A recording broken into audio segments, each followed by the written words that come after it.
Bugun biz Jizzaxdamiz. Ya'ni Future Avtowork avtosalonidan xarid qilingan FAV GH6 sigachlarini ko'zdan kechirib ketgani va ayni mana shu mashinani haydagan akamizdan obzor olgani keldik. Assalomu alaykum Mag'rub aka. Va alaykum assalom. Future Avtowork avtosalonida mana shu FAV GH6 sigachini yaqin orada xarid qildinglar. Va ushbu sigach haqida bu yerda bitta FAV emas ekan.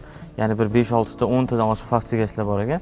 Ayni mana shu sigachsiz 0 dan boshlab hozirgi 60 ming 65 ming kilometrgacha bo'lgan joyda haydabsiz va hozir bizga intervyuda mana shu FAV sigachlarini plus taraflarini, minus taraflarini, maksimal yuk ortganingizda va og'ir yuklarda qanaqa o'zini ko'rsatganini, tepaliklarga, pastliklarga qanaqa ishlab berganligi haqida bir ikki og'iz gapirib o'tsangiz aka.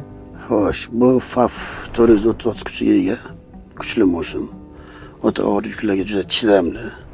Misol uchun haydovchini umuman qiynaydigan holati yo'q.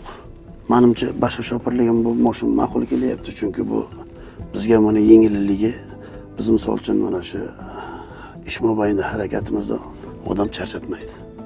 Qulayliklari, salonlari, o'ta og'ir yukka moslashilganligi ham ixchamligi juda ma'qul. Mag'rub aka, ushbu FAV GH6 sigachini masalan bir kun ichida ertalabdan kechgacha maksimalli necha kilometraj haydab ko'rdingiz va haydab ko'rgandan keyin o'zingizni qanaqa his qildingiz? Misol uchun mana 600 kilometr men charchamay, hech qiyinchilik tug'dirgan joyi yo'q. Sizni charchatmadi, qiynagan joyi yo'q. Yo'q.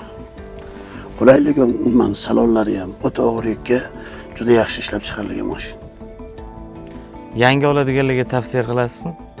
Yangilanligini nima deb tavsiya qilish mumkin? Misol uchun mana hozirgi boshqa biz shu mana shu biz Nurotulxonda ishlab turgan mana shu haydovchilarni ham hech qaysi bir shu mashina to'g'ri savol hech qanday bir muammoga to'g'ri kelganimiz yo'q.